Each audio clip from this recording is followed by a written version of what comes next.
For Austin Taylor and his family, the waiting has been hard. Waiting for answers, waiting for help.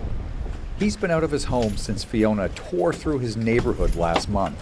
The house stands, but it's been condemned, so he and his family won't be returning. It's very hard. Like, I mean, we've worked hard for 28 years just to own it. And within the last 2 years we've owned it, we're doing more money, spending more for get renovations done.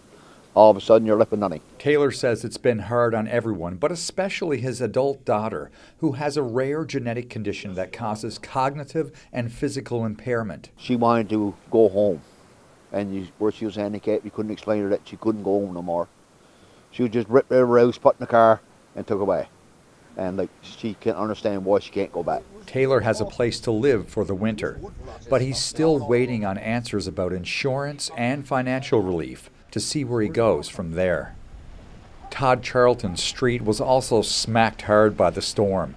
Houses and sheds across the street from him swept out to sea. His house spared with no serious damage. He says he's staying despite the crumbling road in front of him. I'm not moving. They can fix the street, and there's a little bit of dirt filled in the holes, and a little more gravel, and as long as we don't have another hurricane. Overflowing dumpsters line the streets. Tattered homes left barely standing. Piles of debris collected in neighborhoods. Many say it's a different town. Before, you used to be able to go to a grocery store and say, "Hi, how you doing? And how's your day going?" And now when you go to a grocery store, people just merely nod or shake their head. Everybody's mentality has been altered. This is something that's impacted everybody, not just people who lost their homes. Renee Roy says the reaction of people in the weeks following Fiona has been split.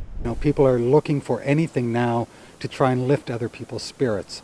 Anything that they see or they can do to try and help someone out, or even just tell a funny story at a coffee shop. I've seen that. And at the same time, I've also heard a lot of division over, the allocation of monies and what do we do next and where is the provincial government. You hear both sides. Next steps are something the mayor has been working on, hour after hour, every day since the waves tore his town apart. Our lives are built in our homes.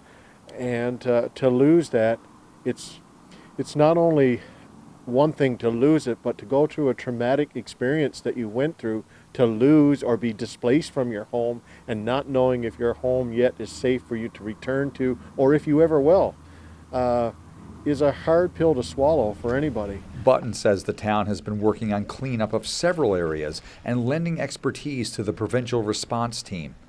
I know today is pretty bleak.